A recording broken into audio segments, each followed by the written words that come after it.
Hey guys, if you guys are like me, you just heard about the school shooting down in Florida last week. I don't know about you, but that always makes me so angry every time I hear about one of these shootings or one of these terrorist attacks. I feel like it's been happening all the time recently, just more and more often, just countless violence and all this. It just makes you get tired after a while, and you're like, wow, like I feel like humanity just kind of really like messed up these days. I just feel like there's not a normal guy out there anymore.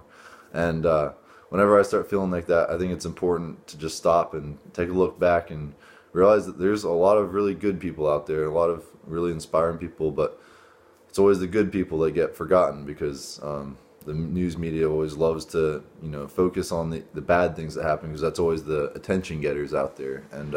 And so you kind of lose focus of all the good that's going on too. So I'm going to tell you guys a short story about my neighbor, Mr. Brotzman.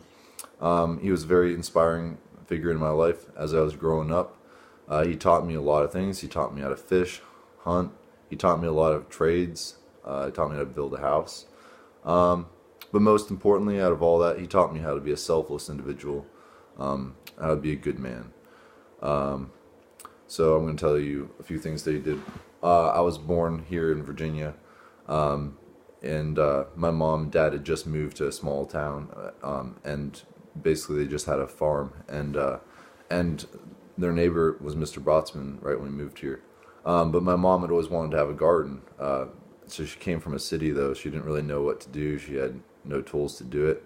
And so it was spring when we moved in. Mr. Brotzman just came over without really knowing my mom or dad at all. He just knew that my mom wanted to start a garden. So he came over, he brought his tractor, he plowed the field, he rotor-tilled it, he got it all ready to plant and did everything for my mom without knowing her at all, and didn't get paid, didn't ask for anything. He was just out of the kindness of his heart, he came and did that for her.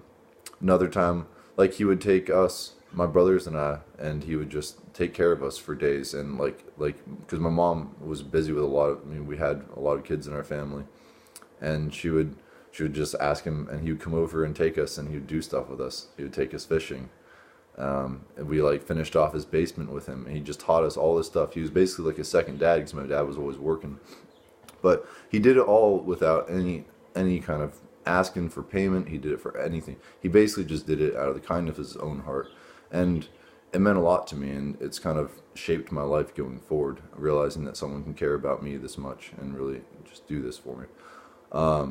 So I hope that you guys found that story interesting to you guys, and hopefully that's inspiring to you. He's very inspiring to me.